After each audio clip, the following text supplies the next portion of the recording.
Ici Éric Latour et bienvenue à Saint-Jean-sur-Richelieu. La dernière séance régulière du Conseil remonte à la semaine passée, mardi le 22 novembre. On vous présente aujourd'hui de nouveaux extraits. Entre autres, il y avait une dame qui était très heureuse. Ça fait quelques fois qu'elle se présentait au Conseil pour militer pour le maintien du parc Canin au parc Goyette à Iberville. On regarde ce qui suit.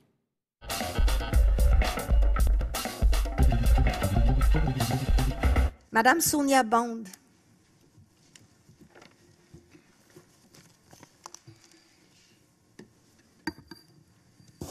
Vous y prenez goût? Oui, c'est ça. Je devrais être moins longue que d'habitude. Depuis 2 mois, la ville de Saint-Jean est confrontée à une vive opposition. Nous nous sommes massivement levés et nous nous sommes opposés tant à la fermeture du parc Canin-Goyette qu'à sa relocalisation ailleurs dans Iberville. Le 18 novembre dernier, j'ai reçu l'appel tant attendu. Le parc Canin demeurera au parc Goyette et ce, de manière permanente et définitive. Inutile de dire que nous, utilisateurs du parc, sommes plus que ravis du dénouement. Nous sommes également d'avis que les mesures proposées sont raisonnables et peuvent certainement favoriser une meilleure cohabitation entre les utilisateurs du parc et le voisinage. Toutefois, je réitère ma proposition de créer un comité. J'y vois de nombreux avantages. Ça relèverait de la pensée magique que de croire que les irritants disparaîtront miraculeusement et un comité permettrait de traiter les points régulièrement et ainsi éviter l'accumulation. Vous n'êtes pas sans savoir que les relations ne sont jamais linéaires. Ça nous permettrait, nous, utilisateurs du parc, de démontrer notre bonne foi et notre réelle préoccupation à limiter les irritants que le voisinage est susceptible de vivre par notre présence. Et nous, utilisateurs du parc, sommes les mieux placés pour identifier les moments et contextes plus critiques et un comité permettrait que nous partagions avec vous nos constats et observations. J'ai un dernier point, un point qui, selon moi, est fort important. Oui, nous sommes satisfaits et fiers d'avoir été entendus. Nous sommes fiers d'avoir trouvé un terrain d'entente. Mais une chose de beau est survenue dans cette histoire et j'ai envie de la partager avec vous. Tout au long de nos démarches, de beaux petits humains, nos enfants, ont été témoins de nos démarches. Ils ont vécu une petite immersion dans le monde de la politique. De beaux petits humains qui sont vos électeurs de demain et qui auront fait 2 apprentissages de taille. Fort heureusement, la démocratie existe encore. C'est un concept toujours actuel. Mais surtout que dans la vie, c'est important de défendre ses convictions, mais que oui, on peut gagner tout en faisant les choses avec et dans le respect. Un beau cadeau que vous, Ville de Saint-Jean, et nous, utilisateurs du parc, leur ont offert. Donc, merci. Merci. Écoutez, Madame Bond, d'abord, je retiens que vous n'aviez pas de questions, mais vous aimeriez qu'il y ait un comité. Alors, ça va être soumis, évidemment. Vous comprenez qu'il y en a beaucoup de comités à la ville. Hein? Puis le service qui s'occupe justement des parcs canins, il y a quand même beaucoup de comités. Alors, mais je retiens quand même votre suggestion qui m'apparaît, ma foi, fort intéressante, l'initiation à la démocratie. Puis c'est important aussi que, comme parents, on montre à nos enfants à bien faire les choses, c'est-à-dire à nommer correctement les faits, puis bien nommer les personnes aussi. Parce que dans tous ces événements-là, évidemment, nous autres, le défi en politique, là, c'est d'écouter ceux qui parlent, mais c'est d'écouter aussi ceux qui ne parlent pas nécessairement. Puis ça a été ça, cet exercice-là. Parce que préalablement, on avait bien entendu les gens qui étaient irrités par le parc canin. Puis après ça, on a entendu les autres. Mais vous comprenez qu'il a fallu peser ça, puis il a fallu justement s'entendre ensemble pour prendre une décision. C'est comme ça, je pense que c'est comme ça qu'on essaie de toujours prendre nos décisions. C'est pour ça que tantôt, quand j'ai été confrontée à un événement de dernière minute, je ne suis pas nécessairement à mon aise avec ces choses-là. Alors, ça peut apparaître pas nécessairement intéressant pour les gens, là, mais je réfléchis beaucoup, puis je pense que c'est ça qu'il faut faire aussi pour prendre les meilleures décisions. Fait que je vous remercie, Madame Bond, Puis c'est à suivre. Je pense que vous avez une conseillère de quartier qui va être vigilante, qui va être présente aussi, parce que c'est un bel exemple. Madame Lambert, dans ce cas-là, elle a été aussi un bel exemple parce que elle a fait beaucoup de porte-à-porte, puis ça lui avait été mentionné beaucoup.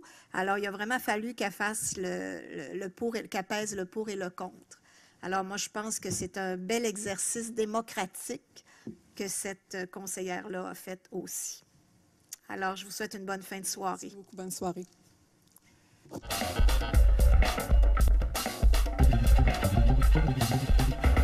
Chantal Bellefleur ou Belle Humeur? Bellefleur, OK. Excusez-moi, j'avais de la difficulté.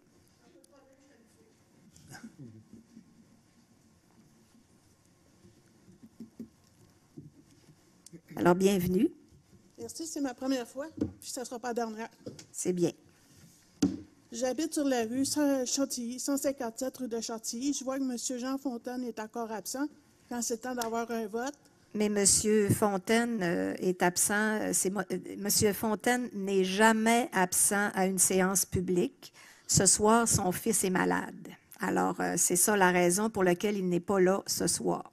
Il est toujours là. Il reste qu'il vient me cogner à ma porte pour avoir mon vote. Mais quand ça a été le temps d'avoir un bris d'aqueduc le 6 février 2022, il ne s'est jamais présenté la face. Je l'ai appelé pourtant. Parce que quand il s'est présenté chez moi pour avoir son vote... Mais Mme Bellefleur, est-ce que c'est réglé depuis? Non, ce n'est pas réglé parce que ma sonde pompe continue à travailler quand il y a des eaux pluviales. OK. Là, moi, je pense que c'est un problème de travaux publics plus qu'un problème de conseiller. Vous êtes au courant parce que j'ai tout envoyé les courriels à vous, au service juridique, à l'urbanisme, aux infrastructures. J'ai toujours envoyé des courriels à tout le monde. OK. Incluant Mme Morin, la directrice, qui m'a donné son numéro. OK. Là, ben, moi, j'ai été là vous comprenez que ce soir, je ne peux pas vous donner une réponse là-dessus, là, mais je pense qu'il va y avoir des gens qui vont faire des recherches pour moi, ça, c'est certain. J'ai été 4 jours à avoir la sonde pompe qui fonctionne à plein régime, du 8 février jusqu'au 11 février. Puis je me suis fait traiter de menteuse par un de vos employés, mais vous ne voulez pas qu'on ait l'homme. Non, je ne veux pas. Bien, c'est ça. Regardez vos courriels, vous allez l'avoir. OK. Moi, j'aimerais savoir, parce qu'en début de séance, vous avez dit des services de qualité. Puis dans vos diaporamas, vous n'avez pas marqué beaucoup pour les infrastructures. Dans Saint-Eugène, c'est problématique. Il y en a beaucoup ici, ce n'est pas leur premier mandat, puis ils sont au courant.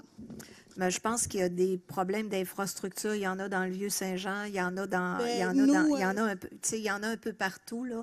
On le sait qu'on a un système d'infrastructure qui est vieillissant. Puis on fait ce qu'on peut à chaque année avec les subventions qu'on a. Probablement qu'on n'est pas... Je ne le sais pas, là. Je ne peux pas répondre précisément à votre adresse puis à la question que vous me posez, par exemple. Mais là, je suis certaine qu'il y a des gens qui vont vérifier ça. Il y a des gens sur ma rue, ça fait 50 ans qu'ils sont là, ils ont 86 ans, puis ils ont des inondations à chaque fois dans leur sous-sol parce qu'il y a des affaires qui ne fonctionnent pas. Moi, ça fait 3 ans que je reste là. Sur les 3 ans, j'en ai eu 2 ans au coin de Versailles puis de Chantilly, qu'il y avait des réfections à toutes les années, 2 fois par année. OK. Puis là, ça a été juste à côté de ma maison. Moi, si je n'ai pas de sonde pompe, je suis inondée, je suis obligée de faire venir mon assurance pour tout payer. Comment ça se fait que la Ville a eu une entente avec l'assurance de Mme Thévenet qui est en diagonale, mais qu'on ne veut rien régler avec moi, puis vous avez refusé la médiation? Je peux pas vous répondre, Mme Bellefleur. Je suis vraiment désolée, là. Parce que c'est un cas particulier, puis c'est un cas que je connais. Non, ce n'est pas particulier. C'est juste que les autres, ils ne veulent pas faire la démarche parce que, justement, ça ne donne rien dans leurs mots. Ça devrait donner du résultat. Alors, je prends ça en note, par exemple, Mme Bellefleur.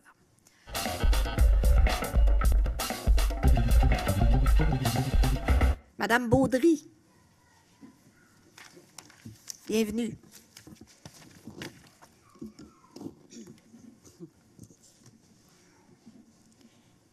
Bonsoir, je me présente à vous en tant que mère au front pour mes 2 enfants ainsi que les enfants de Saint-Jean, dont un tout petit qui est là avec nous ce soir, afin qu'on puisse les regarder dans les yeux en leur disant qu'on a travaillé pour qu'il y ait les chances qu'on a eues à leur âge. Ils vont grandir, ces enfants-là, puis ils vont être dans notre ville quand ils vont avoir 70 ans, 75 ans.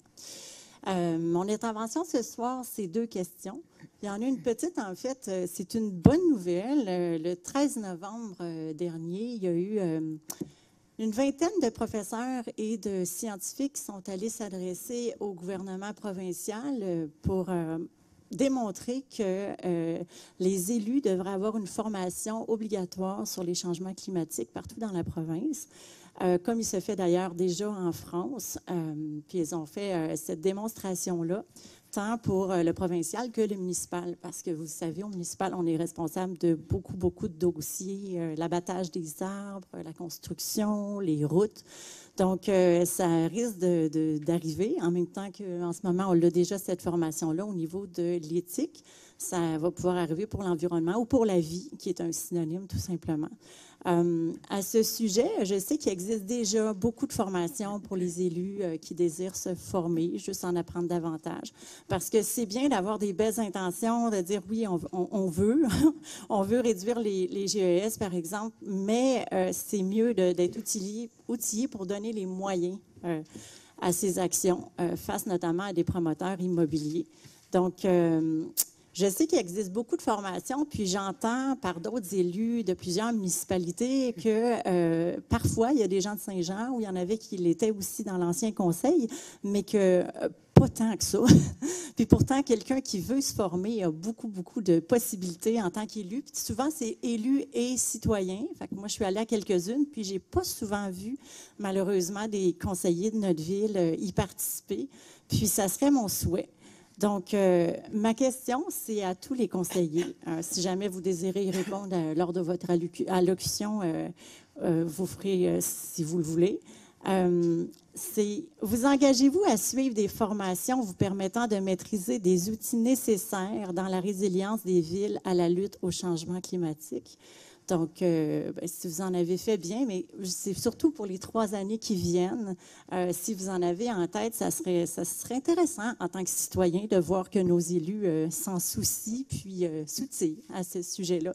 C'est une matière qui est très mouvante et qui évolue à vitesse grand V. Ma seconde question porte sur le projet Fraîcheur. Avant de changer, je pense que je pourrais juste... il reste 2 minutes, là. Je pense avoir entendu qu'il y avait une personne qui pouvait nous interrompre. Puis j'aimerais l'utiliser, ma deuxième question, puis après, poser sa deuxième question, puis tu répondras après. Puis moi aussi, j'avais une réponse. Alors. Ben oui, c'est ça. Effectivement, c'est une question, il y aura des réponses. Je vous en remercie. Donc, pour le projet Fraîcheur, pour ceux qui sont à la maison, dans le fond, c'est un projet que j'ai vu voir arriver ici au micro par le mouvement écologique. Je l'ai trouvé formidable, ce projet-là. Vraiment. C'est sur le site de l'ancienne Hard Battery. C'est une friche qui appartient déjà à la ville. Donc, c'est un terrain déjà à la ville, ne coûte rien. Qui était passé dans le journal, comme quoi la Ville faisait un appel d'offres, un appel de projet en 2019 pour cet espace-là. Puis, le mouvement écologique, dont je ne fais pas partie, mais franchement, j'ai trouvé leur initiative magnifique et je me souviens que la conseillère du district numéro 1 avait souligné que c'était intéressant, les projets, puis qu'elle aime donner son aval, puis dans le fond, de donner des ailes au projet. Puis quand j'ai entendu parler de ce projet-là, je m'y suis intéressée. J'ai vu ici au micro des gens l'expliquer. Des médecins aussi expliquaient à quel point c'était d'une importance pour la santé publique, pour les résidents qui sont déjà dans le coin. Cette friche-là, c'est un espace fraîcheur magnifique. Puis, je vois le mouvement écologique, donc des citoyens qui bénévolement sont allés chercher de l'argent pour faire en sorte que ce milieu de vie soit encore plus accessible, notamment peut-être quelques bancs de parc et des arbres fruitiers. Et moi, ça me parle. Qu'en plein centre-ville, on puisse avoir un projet fraîcheur un peu équivalent au projet qui existe déjà à Montréal, le Champ des possibles. Est-ce que vous avez une question, Je vais avoir une question, vous avez raison. Maintenant. Ce projet-là, vous savez qu'au niveau de la fraîcheur, c'est essentiel. Puis je voudrais qu'on fasse attention pour éviter les îlots de chaleur. Voulez-vous poser votre question immédiatement? Sinon, c'est terminé, madame. Ouais. C'est terminé. Oh, pardon, j'avais pensé que c'était pas là. Je vous comprends, ça fait 5 minutes. Alors, voici ma question. Quand allez-vous donner une réponse positive au projet Fraîcheur? Merci. Bon, à la première question, sur la question des formations, peut-être, vous savez, vous allez à plusieurs formations. Moi aussi, j'assiste à plusieurs formations, dont des formations sur l'environnement, que ce soit par l'espace MUNI ou par l'UMQ ou même par la FQM. Il y a plusieurs formations qui sont offertes aux collègues, pas toujours en environnement, mais puis il faut savoir que les conseillers municipaux ont un travail aussi, là, ils ne sont pas nécessairement toujours à temps plein. Alors moi, je pense que de ce côté-là, on essaye de s'outiller. Mais vous avez vu ce soir que la question de la préservation des espaces verts ou la préservation des arbres, c'est pas toujours égal dans la ville de Saint-Jean-sur-Richelieu. Notre défi, je vous l'ai dit tantôt, c'est d'écouter ceux qui viennent nous parler, comme vous, mais c'est d'écouter les autres citoyens aussi qui ont des besoins. Là, ça, c'est la question pour la formation, puis je te laisse aller, puis je voudrais juste attirer votre attention que ce soir, il y a eu un sommaire décisionnel aussi pour envoyer un conseiller municipal au colloque Ouranos, là, qui est un colloque aussi en environnement, puis il y en a eu quelques-uns cette année. Deuxième affaire, le projet Fraîcheur. Le projet Fraîcheur est un projet sur les terrains de la Hart Battery. Mais vous savez, je l'ai dit tantôt, on a plusieurs projets à Saint-Jean-sur-Richelieu dans différents domaines, mais des projets qui nous habitent particulièrement, c'est la question du logement. Alors, le terrain de la Hart Battery, oui, il y a le projet Fraîcheur, mais aussi, on est en train de regarder ça aussi. Jessica, pour la question de la formation. Bien, c'est ça. Pour la deuxième question, la réponse, j'ai rien de plus. Pour la question de la formation, c'est un simple complément parce que la réponse était déjà pas mal bonne. On a eu plusieurs sommaires décisionnels au travers des dernières séances publiques où est-ce qu'il y a eu des délégations dans des formations. Ce soir, on a eu Ouranos, mais on en a plusieurs dans d'autres conseils. Je pourrais dire, il y en a le cursus obligatoire, c'est l'UMQ qui le décide notamment. Est-ce que le cursus obligatoire en environnement pourrait revenir? Oui, mais c'est pas dans les mains de la Ville de Saint-Jean. Mais je peux dire que nous, on fait beaucoup de choses qui sont possibles avec les horaires qu'on a et avec les possibilités d'invitation qu'on a aussi. Moi, je peux dire qu'on en fait quand même beaucoup. Ouais. La stratégie de développement durable que vous avez entérinée, en fait, juste vous souvenir, c'est 0 perte de milieu naturel. Fait que pour ça, il faut vraiment les outils. Donc, c'est vraiment nécessaire. Merci, Mme Baudry. Bonne soirée. Vous êtes très aimable.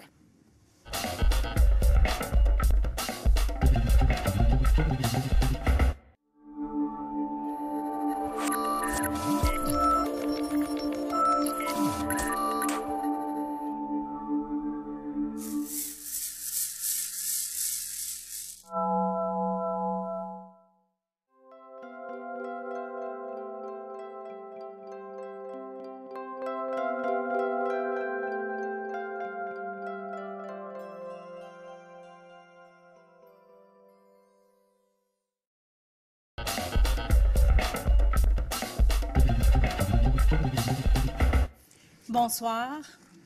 Donc, je vais revenir sur le dossier Parc Canin au Parc Goyette. J'ai publié cette semaine une communication sur Facebook suivant aussi l'article du Canada français. Je vais vous le lire pour ceux qui n'ont pas accès à ce réseau social-là.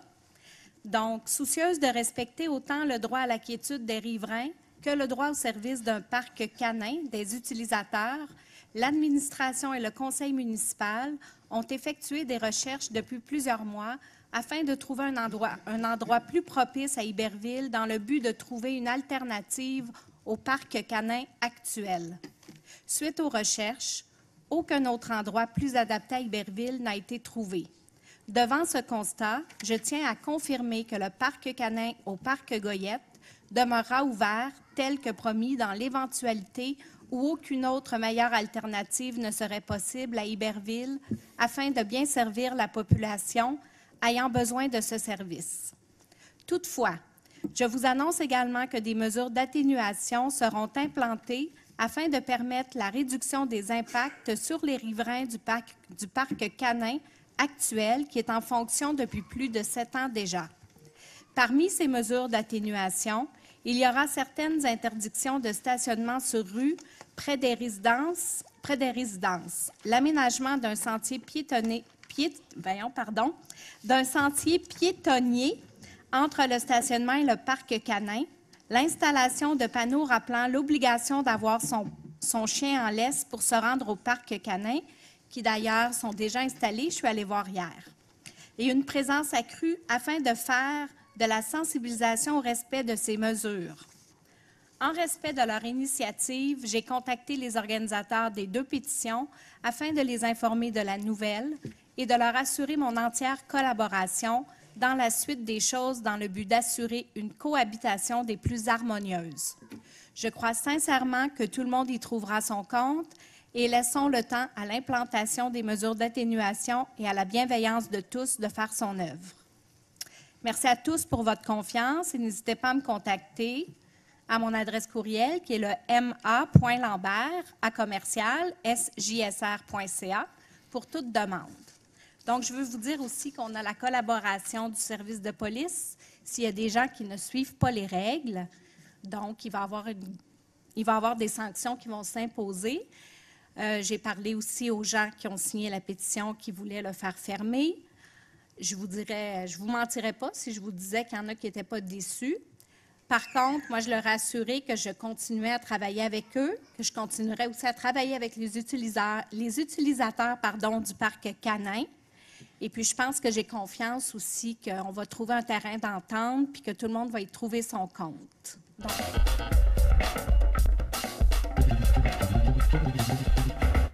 Bonsoir tout le monde. Je vais commencer à répondre peut-être à Mme Baudry, comme on a été sollicité. Je peux vous dire qu'au niveau de l'environnement, c'est sûr que je suis passionné d'environnement. Je fais partie du comité d'environnement. On a des échanges assez fréquemment. En termes de formation, avec la Ville de Saint-Jean, par exemple, j'ai été mandaté, l'envoyé des élus pour le Forum de développement durable avec de nos employés du service de l'urbanisme, justement, pour parler de développement durable. On a parlé de mobilité durable à Victoriaville au mois d'octobre. La semaine prochaine, je vais être au symposium d'Ouranos pour les changements climatiques. C'est évident que le partage d'informations, les rencontres qu'on fait avec d'autres villes aussi, ça nous aide à développer de meilleurs outils aussi là, pour faire face, pour avoir différentes stratégies en environnement. Première petite chose, la guignolée. La guignolée, probablement que si vous êtes d'Iberville, vous avez eu des accroche-portes qui ont été mis à votre porte pour donner les détails, en fait, de comment faire vos dons cette année. Dans le cas de Iberville, le secteur Iberville, dimanche, le 4 décembre, il va y avoir la guignolée. On doit apporter ces denrées directement au CAB, au Centre d'action bénévole sur l'avenue des Conseillers, donc entre 8h et 15h, donc dimanche le 4 décembre. Puis pour les gens qui voudraient peut-être faire un don en ligne, parce que c'est plus de notre époque, c'est quand même très facile sur le site CAB Iberville, cabiberville.org, ou directement sur place. Donc, je vous invite à leur rendre un bon coup de main parce qu'avec l'inflation et tout ça, il y a beaucoup de familles qui en ont besoin. Donc, je vous invite à être généreux avec le CAB d'Iberville. Ensuite de ça, je voudrais peut-être seulement souligner rapidement, peut-être pour faire du millage un peu sur ce que Marianne vient de parler pour les parcs canins. Moi, je ne déteste pas l'idée d'avoir un comité des usagers de parcs canins. Ça me ferait plaisir d'en faire partie. Je pense que l'important, c'est d'avoir une meilleure cohabitation. Puis ça éviterait pas mal d'irritables, je pense, puis de situations où est-ce qu'il y a des plaintes de citoyens. Donc, c'est de travailler ensemble. Je trouve ça important. Ensuite de ça, simplement pour dire aussi que j'étais content. On a travaillé avec la Ville de Richelieu pour faire une demande conjointe là, au MTQ pour l'installation d'un arrêt de tous les côtés, là, au coin du rang des 54 et du chemin des Patriotes. C'est une intersection qui est dangereuse. Il y a eu des accidents par le passé. Je pense que les gens du secteur là, vont être contents de voir qu'on souhaite installer un arrêt à cet endroit-là. Donc, puis finalement, en tout cas, pour ce qui est des poules, moi, ça va me faire plaisir de travailler pour votre dossier. Je pense qu'on va travailler en équipe. Mais pour moi, c'est important que les familles qui veulent le faire, quand ça respecte certaines règles puis ça ne dérange pas les voisins, pourquoi pas.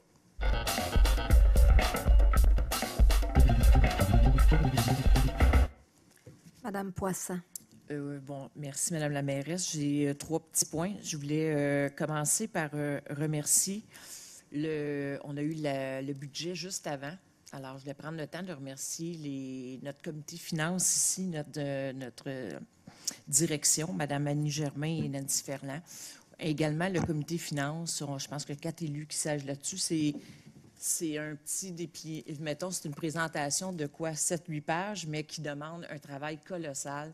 Alors, je voulais lever mon chapeau au travail que vous avez effectué de ce côté-là au niveau finances. L'autre petit point, c'était, je voulais aviser la population que vendredi, le 25 novembre, c'est Black Friday, mais c'est pas ça que je voulais dire. Je voulais juste vous dire que c'est l'illumination du sapin devant l'hôpital du Haut-Richelieu. Alors, la population est invitée, c'est gratuit, il suffit juste de s'inscrire. Et les gens peuvent participer en achetant des lumières au prix de 5 $ et tout va pour la Fondation de l'hôpital. Notre hôpital est importante à Saint-Jean-sur-Richelieu. On en a besoin, puis les services sont de plus en plus grands. Alors, je pense que des fois, si chacun contribue, bien, on fait une grosse différence au bout de la ligne. Et mon dernier point, bien, je voulais aviser la population qu'au début décembre, habituellement, il va y avoir la 6e édition de Opération Bonne Conduite. Alors, notre service de police de Saint-Jean, en collaboration avec la Chambre de commerce et de l'industrie du Richelieu, se promène dans les rues et interpelle les gens qui conduisent bien, qui ont fait leur arrêt comme il faut, qui ont laissé passer un piéton et tout ça. Puis là, à ce moment-là, vous êtes interpellés par nos policiers et vous avez des cadeaux. Ils remettent des cadeaux. Il y a un Père Noël, mais ils l'appellent Frère Noël. Et je trouve que c'est une manière de renforcer la bonne conduite de façon positive. Alors, faites attention, ça s'en vient. Habituellement, c'est début décembre. Alors, c'était mes petits points.